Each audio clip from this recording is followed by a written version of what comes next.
Hi, എൻ്റെ പേര് ശ്രുതി. ആലപ്പുഴയാണ് എൻ്റെ ഹസ്ബൻഡ് വീടിൻ്റെ അവിടെ. ഞാനൊരു യൂട്യൂബ് ചാനലിൽ കൂടിയാണ് അവബോധേനെ പറ്റിയിട്ട് അറിഞ്ഞത്. കോൺടാക്ട് ചെയ്തിട്ട് അവരൊരു ബ്രൗഷർ അയച്ചു തന്നു. അതിൽ നിന്ന് കിട്ടിയതാണ് ഹോസ്പിറ്റൽ മാനേജ്മെൻറ്റ്. ഞാൻ കഴിഞ്ഞ ഓഗസ്റ്റിൽ ഞാൻ പഠിച്ചു തുടങ്ങി. ഏകദേശം ഡിസംബർ ജനുവരി ആകുമ്പോഴേക്കും കോഴ്സ് കഴിഞ്ഞായിരുന്നു.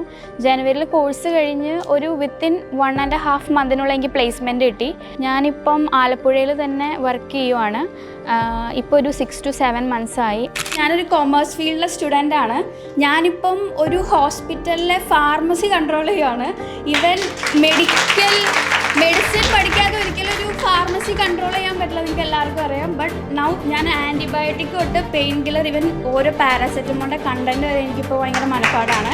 ഇപ്പോഴും പല ഹോസ്പിറ്റലിൽ നിന്ന് വേക്കൻസി അവബോധയുടെ സർട്ടിഫിക്കറ്റ് കാണിച്ചിട്ട് തന്നെ ഉണ്ട്, ജാപ്പ് വഴി അല്ലാതെ. അതിലിപ്പോൾ പറയുന്നത് അറൗണ്ട് 24K കൂടുതൽ എനിക്ക് എമൗണ്ട് തരാമെന്ന് പറഞ്ഞിട്ടുണ്ട്. പക്ഷേ എനിക്ക് ട്രാവലിങ്ങിൻ്റെ ഒരു ബുദ്ധിമുട്ട് വന്നുകൊണ്ട് മാത്രമാണ് ഇപ്പോൾ നിൽക്കുന്ന ഇൻഡസ്ട്രിയിൽ ഞാൻ സ്റ്റിൽ നിന്ന് പോകുന്നത്. ഞാൻ ചേർന്നപ്പം എനിക്കൊരു ഡൗട്ട് ഉണ്ടായിരുന്നു, ഇത് വെറുതെ പഠിച്ച് പോയിട്ട് പിന്നെ പ്ലേസ്മെൻറ്റ് കിട്ടുമെന്നുള്ളത്. അപ്പോൾ എനിക്ക് പ്ലേസ്മെൻറ്റ് കിട്ടി. ആ പ്ലേസ്മെൻറ്റിലൂടെ തന്നെ ഒരുപാട് വേറെ ഓപ്പർച്യൂണിറ്റീസ് ഉണ്ടെന്ന് മനസ്സിലായി. അപ്പം ആരെങ്കിലും ഇപ്പം എന്തെങ്കിലും ഒരു കൺഫ്യൂസ്ഡ് ആണെന്നുണ്ടെങ്കിൽ ഉറപ്പായിട്ടും അവബോധേനെ കോൺടാക്ട് ചെയ്ത് നമ്മുടെ കരിയർ എങ്ങനെയാണെന്ന് വെച്ചാൽ ചൂസ് ചെയ്യാനായിട്ട് പറയും.